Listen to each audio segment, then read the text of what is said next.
한번 따라서 해보겠습니다. 다 이루었다. 주님의 마지막 모습을 생각해 보시면서 십자가상에서 외쳤던 주님의 그 뜻을 생각하면서 한번 힘차게 한번 외쳐봅니다. 다 이루었다. 해골이라고 하는 뜻의 골고다, 골고다 언덕, 해골이라고 하는 뜻입니다. 그곳에 세워진 십자가에 못 박히신 예수님. 그때 예수님은 십자가의 상에서 이렇게 외쳤습니다. 다 이루었다. 위대한 승리의 선언이라고 말할 수 있습니다. 오늘도 여러분 모두에게 이러한 주님의 음성이 들려짐으로 주님이 주신 그 승리와 새로운 희망이 넘쳐난 귀한 역사가 있기를 예수 이름으로 축원합니다. 인류를 구원하는 메시아, 그 사역을 온전히 성취하셨던 예수님, 오늘 우리에게 주신 말씀이 이것입니다. 그 메시아 사역을 어떻게 성취했을까요? 오늘 우리에게 주신 말씀은 이것입니다. 예수님은 하나님의 형상을 입은 참 인간으로서의 메시아 사역을 성취하셨습니다. 할렐루야. 따라서 해봅니다. 참 인간이셨습니다.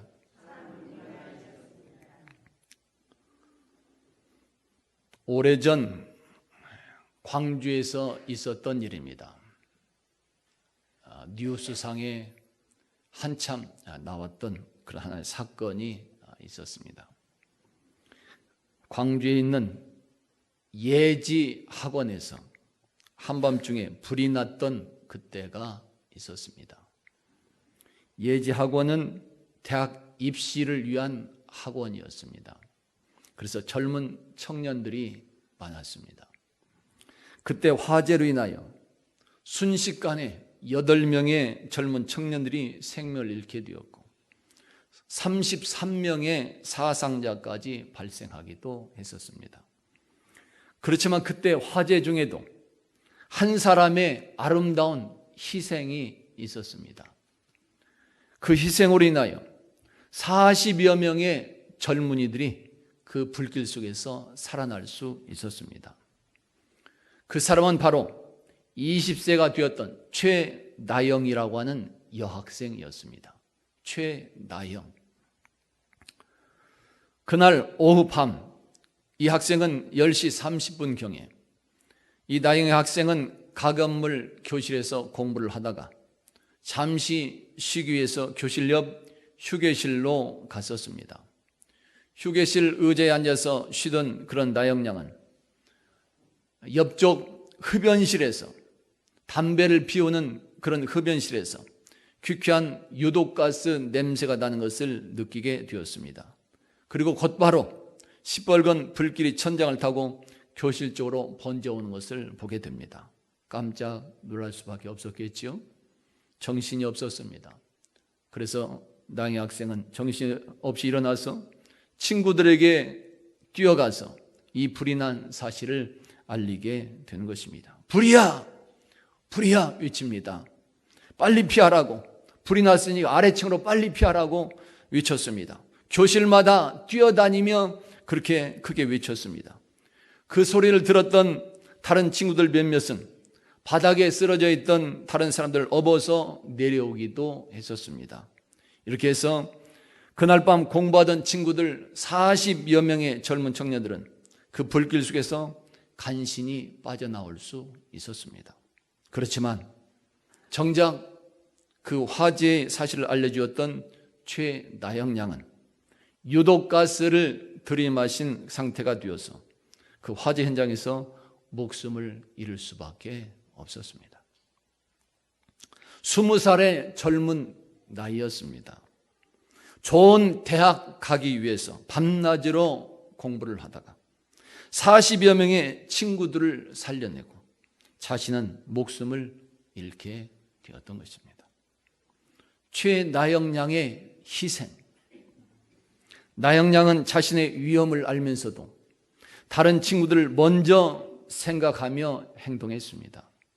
그렇게 나영 양은 천하보다 귀한 자기 생명을 희생해 가면서 40여 명의 다른 친구들을 죽음에서 살려낼 수 있었던 것입니다.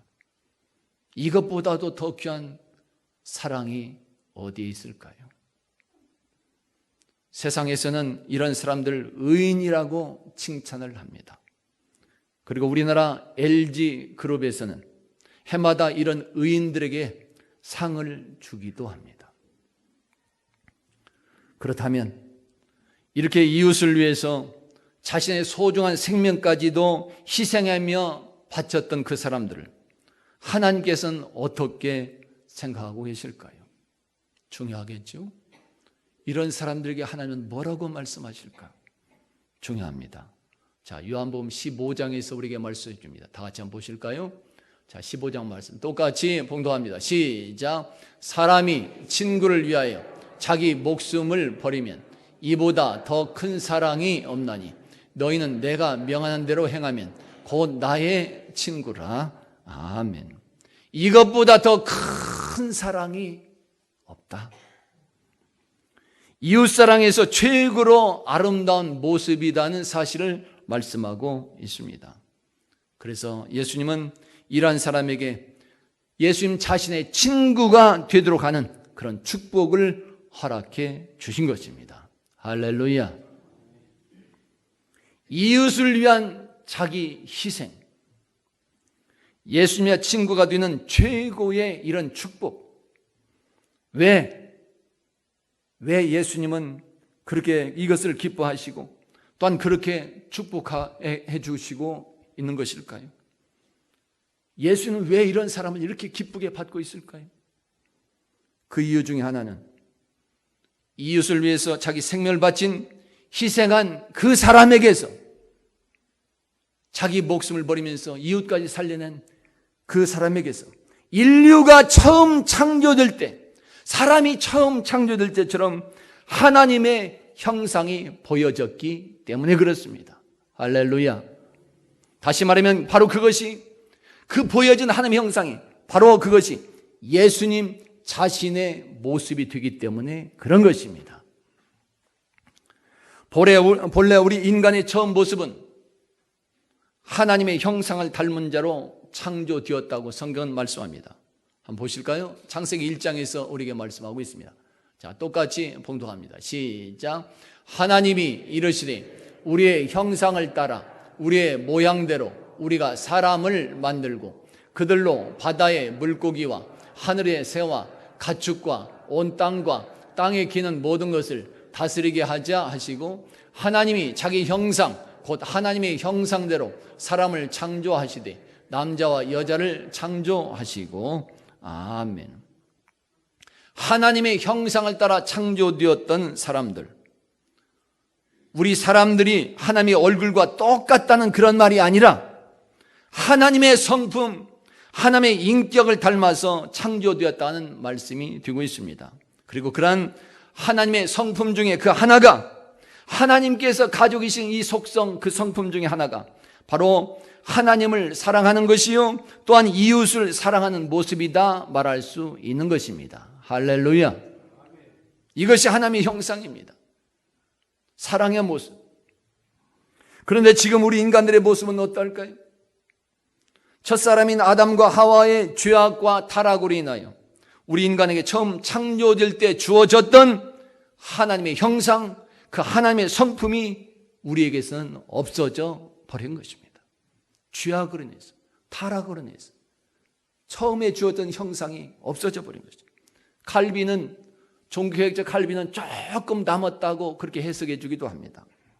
하여튼 죄와 타락으로 인해서 우리에게 처음 있었던 하나님의 형상은 없어져 버린 것이죠. 그것을 바로 원죄라고 하는 것입니다.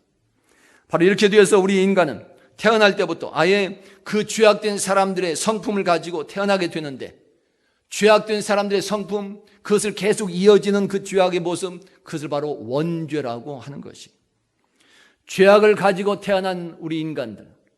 그래서 성경은 우리 인간이 태어나면서부터 악하다고 증거해주고 있습니다. 어디에서 그럴까요? 자, 시편 51편입니다. 똑같이 한번 보실까요? 자, 봉독합니다. 시작. 내가 죄악 중에 출생하였으며 모친이 죄 중에 나를 잉태하였나이다. 아멘. 다시 말하면 우리 인간은 태어날 때부터, 이미 어머니 뱃속에 있을 때부터 하나님의 형상, 사랑의 성품을 잃어버린 사람이 되었기 때문에 오늘날 사람들의 그 모습, 삶의 모습도 그렇게 죄악된 모습으로 살 수밖에 없다는 것입니다.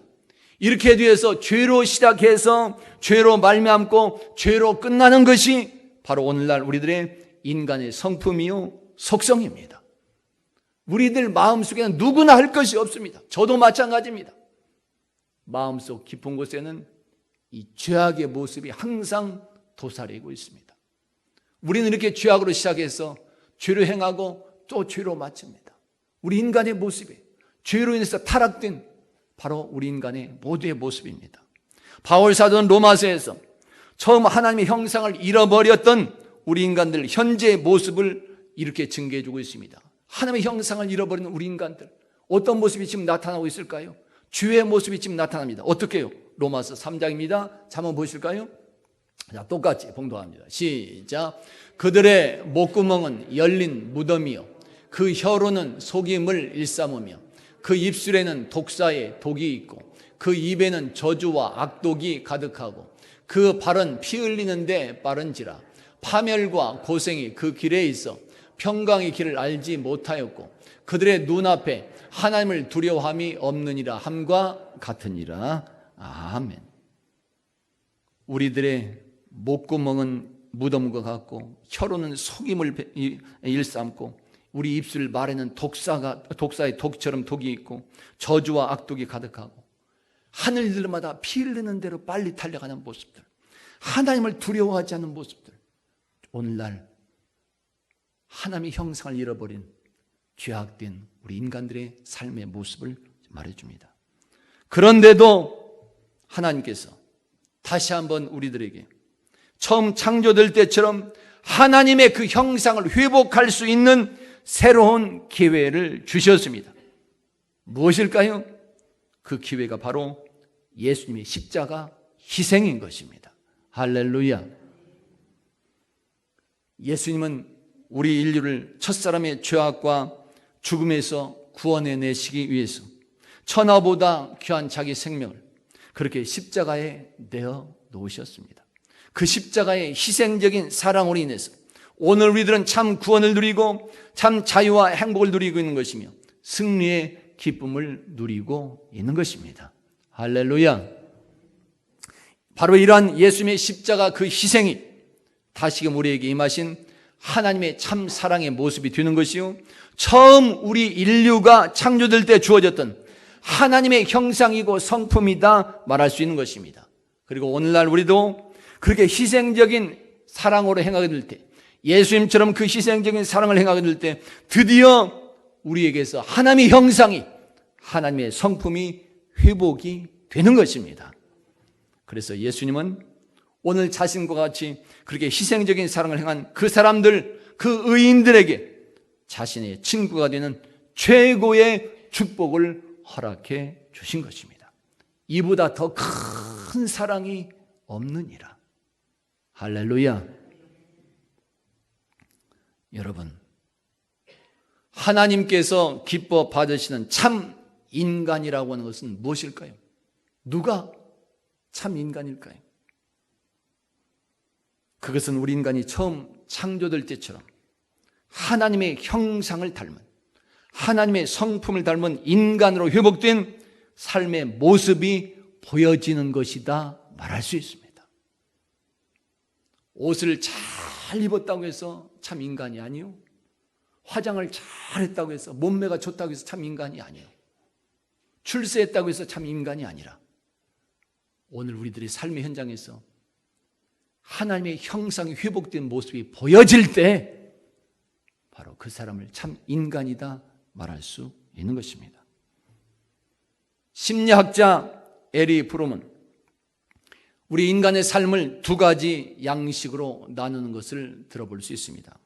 우리 인간은 크게 삶의 양식이 두 가지로 나눌 수 있다는 것이 어떻게 나눠질까요? 먼저는 우리 인간은 소유의 양식을 가지고 살아간다 말해줍니다. 소유하는 것, 사람들은 물질을 소유하기 위해서, 또 명예를 소유하고, 또 권세를 소유하기 위해서 욕심을 가지고 발버둥치며 살아가고 있습니다. 그것이 우리 사람들의 모습이에요. 소유하고자 하는 이 욕심, 우리 사람들의 불행은 보통 이 욕심을 제어하지 못하는 데서, 절제하지 못한 데서 시작되는 것을 알 수가 있습니다. 과욕은 그래서 항상 고독과 불행을 가져오게 되는 것이며, 그리고 그 욕심의 결국은 언제나 사람을 죽음에 이르게 만드는 것입니다. 이것이 소유하고자 하는 욕심을 가진 사람들의 결론입니다. 둘째는 우리 사람들은 존재 양식을 가지고 살아간다고 말해줍니다. 다시 말하면 인생의 의미와 목적을 생각하며 살아가는 것을 말하고 있는 것입니다. 소유하고자 하는 그런 목적이 아니라 인생을 생각하면서, 인생이 무엇인가 생각하면서 살아가는 사람들이 있습니다. 우리 인생은 무엇을 위해서 살아야 되는가를 깊이 생각하면서 삶을 이루어나가는 사람들도 대단히 많이 있습니다. 각자 인생의 의미를 깊이 들여다보면서 사명감을 가지고, 하나님께서 주신 사명감을 가지고 살아가는 인생들이 있는 것입니다. 이렇게 존재의 양식을 생각하는 그 사람은 자신의 소유가 많고 적음에 따라서 행복을 느끼지 않습니다. 내가 명예를 가졌느냐 안 했느냐, 권세가 있느냐 없느냐, 많고 적음에 따라서 행복을 생각하지 않습니다. 언제나 현실에, 자기에게 주어진 현실에 충실한 삶을 살며 현재 자신에게 주어진 그대로 그 자체로 항상 감사하며 행복을 느끼며 살아가는 사람들인 것입니다. 그러한 사람의 실제 그런 모범, 그 예가 바로 예수 그리스도의 성품을 닮은 모습이다 말할 수 있는 것입니다. 그런데도 오늘 우리들의 삶의 양식은 무엇이 되고 있을까요? 한 사람의 인생은 삶의 길이에 따라 평가되는 것이 아닙니다. 그렇죠? 아무리 오래 살았다고 해서 잘 살았다 평가하지 않습니다. 한 사람의 인생은 얼마나 오래 살았냐, 삶의 길이에 평가되지 않습니다. 성경에서 무두셀라는 무려 969세까지 살았습니다. 성경에서 말씀하고 있는 사람들 중에 최고로 오래 살았던 사람이 무두셀라입니다. 969세를 살았지만 성경은 그 사람의 업적과 가르침을 단 한 줄도 기록하지 않고 있습니다. 이렇게 살았다, 이렇게 잘했다 말하지 않습니다. 왜 그래요? 그런 삶이 없었기 때문에 그렇습니다. 최고로 오래 살았고 1000년이 가까운 삶을 살았지만 하나님의 뜻을 이루는 삶은 살지 못한 것입니다. 하나님의 영광을 나타내는 삶은 이루지 못했습니다. 그래서 성경은 무드셀라가 이렇게 살았다 그 업적에 대해서 단 한 줄도 기록하지 않았습니다. 무드셀라를 성공적인 인생이다, 행복한 인생이다 그렇게 부르는 사람은 아무도 없습니다. 그렇지만 우리 주님 예수 그리스도는 세상에서 단 3년간의 공생애를 보내고 있었지만 예수님의 가르침과 그 진리는 2000년이 지난 지금까지도 전 세계 계속해서 퍼져나가고 있으며 영원히 변하지 않는 진리가 되고 있습니다. 왜 그럴까요? 단 3년 공적인 생활을 살았는데도 예수님의 진리는 바로 변하지 않는 진리가 되고 있어요. 왜 그럴까요? 예수님은 우리 인간이 처음 창조될 때처럼 하나님의 형상, 하나님의 성품을 회복했기 때문인 것입니다. 할렐루야. 하나님의 모습이 보여진 것입니다. 철학자 파스칼은 그의 저서 팡세라고 하는 유명한 그 저서에서 이렇게 말해주기도 합니다. 인간의 위대함은 하나님을 아는 것이고 인간의 비참함은 하나님을 모르는 것이다. 생각해 보세요. 인간의 위대함은 하나님을 알고 있는 것이고 모르는 것은, 비참한 것은 모르는 것이다. 바꿔서 말한다면 이렇게도 말할 수 있을 것 같습니다. 저는 이렇게 해석을 해봅니다. 하나님의 형상을 회복한 사람이, 즉 예수님을 닮은 사람이 위대한 사람인 것이요, 반대로 하나님의 형상, 그 성품을 회복하지 못한 사람은, 즉 예수님을 닮지 않은 그런 사람은 비참한 인생에다 말할 수도 있을 것 같습니다. 저는 그렇게 해석하고 봤습니다.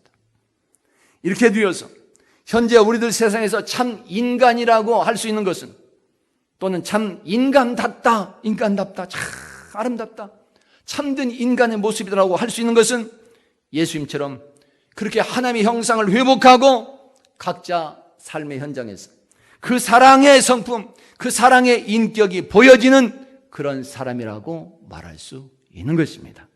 아멘. 할렐루야. 성경 곳곳에서 이러한 사실을 확인할 수 있습니다.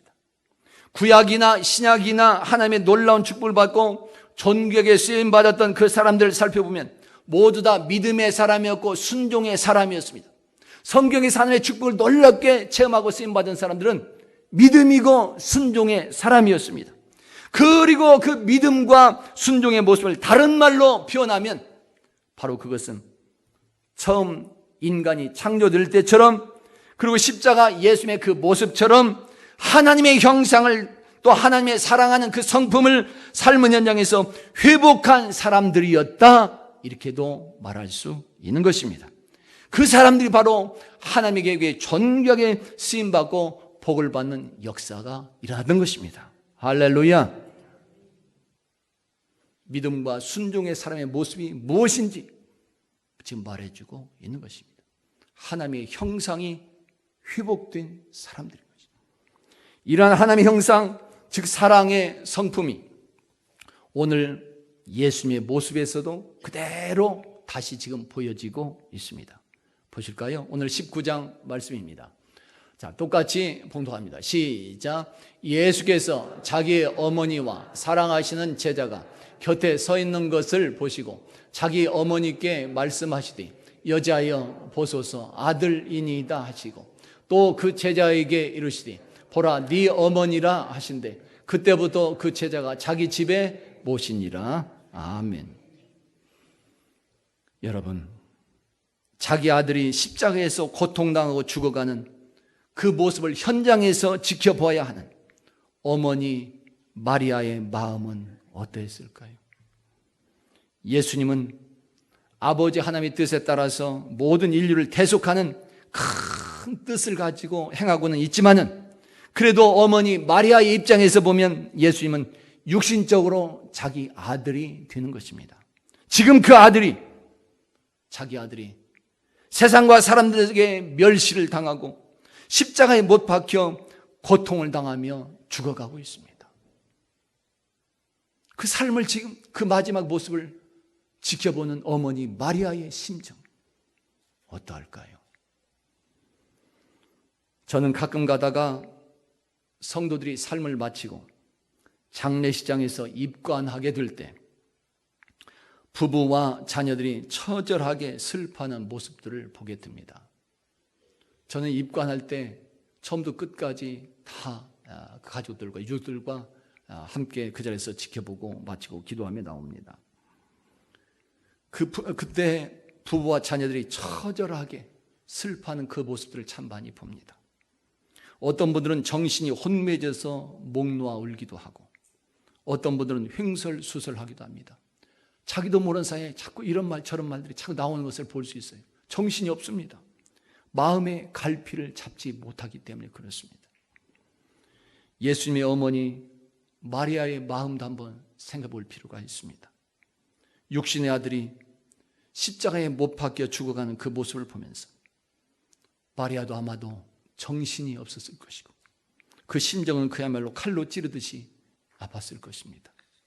한마디로 어머니 마리아 심정은 처절할 수밖에 없었다 말할 수 있습니다. 그때 예수님이 어머니를 생각하면서 지금 말씀하고 있는 것입니다. 여자여 보소서 아들입니다. 예수님은 자신이 인류를 구원하는 구세주였었지만 어머니를 최고로 존경하는 그 마음으로 부르시고 있습니다. 그래서 여자여 이렇게 부르시는 것입니다. 다시 말하면 가슴을 움켜쥐고 슬퍼하는 그 어머니를 최고의 사랑으로 위로하며 감싸 안고 있는 것입니다. 그리고 제자 요한에게 말씀합니다. 보라, 네 어머니다. 이제부터 네 어머니다. 예수님은 마지막까지 최고의 그런 사랑으로 어머니를 생각하면서 제자에게 부탁하고 있는 것입니다. 그야말로 어머니를 생각하는 최고의 사랑의 모습이요, 최고의 존경이며 최고의 효성이다 말할 수 있습니다. 그리고 그때부터 요한이 마리아가 삶을 마칠 때까지 자기가 모시고 그렇게 살게 되는 것입니다. 사도 요한이 어머니 마리아를 나머지 인생을 함께 모시고 살게 되는 것입니다. 이렇게 마지막까지 어머니를 생각하는 사랑의 그 모습, 바로 이것이 하나님의 형상의 모습이요, 인류가 처음 창조될 때 주어졌던, 즉 하나님의 형상을 회복한 참 인간다운 모습이라고 말할 수 있는 것입니다. 할렐루야. 예수님이 이 세상에 오셔서 행하셨던 메시아 그 사역은 이렇게 하나님의 형상을 닮은 참 인간으로서의 행하신 그런 사역이었다는 사실을 말해주고 있는 것입니다.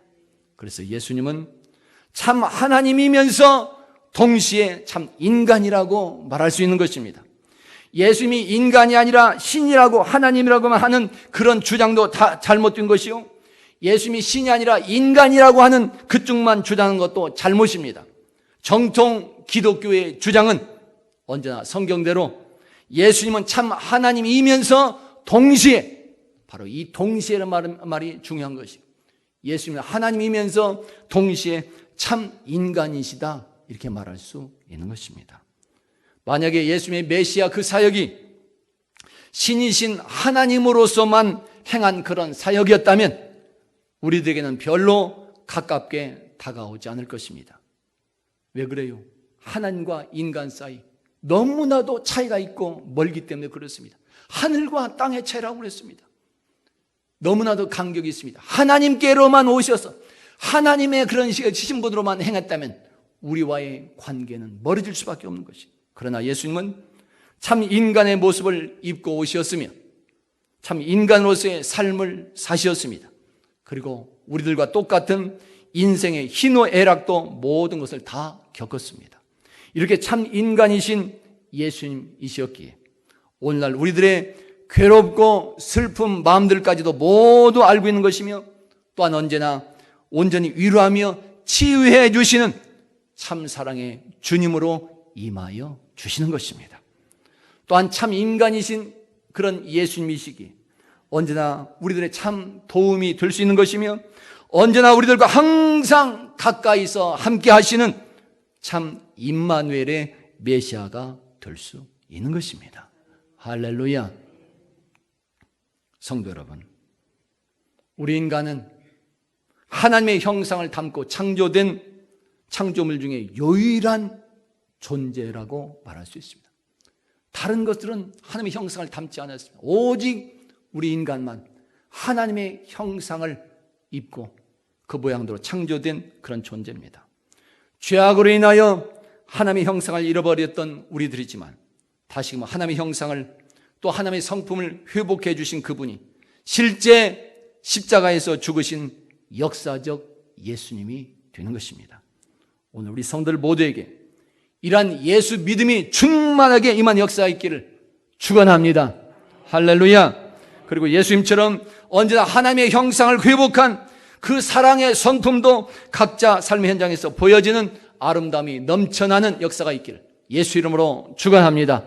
그래서 여러분 모두 다 하나님을 영화롭게 하는 그런 삶을 다 이루어 나가시고 하나님의 인류 구원 계획에도 존귀하게 쓰임받으며 마지막에도 다 이루었다고 승리의 함성을 외치는 복되고 아름다운 우리 성도들이 다 될 수 있기를 예수 이름으로 축원합니다. 다 같이 한번 따라서 해봅니다. 참 인간이셨습니다.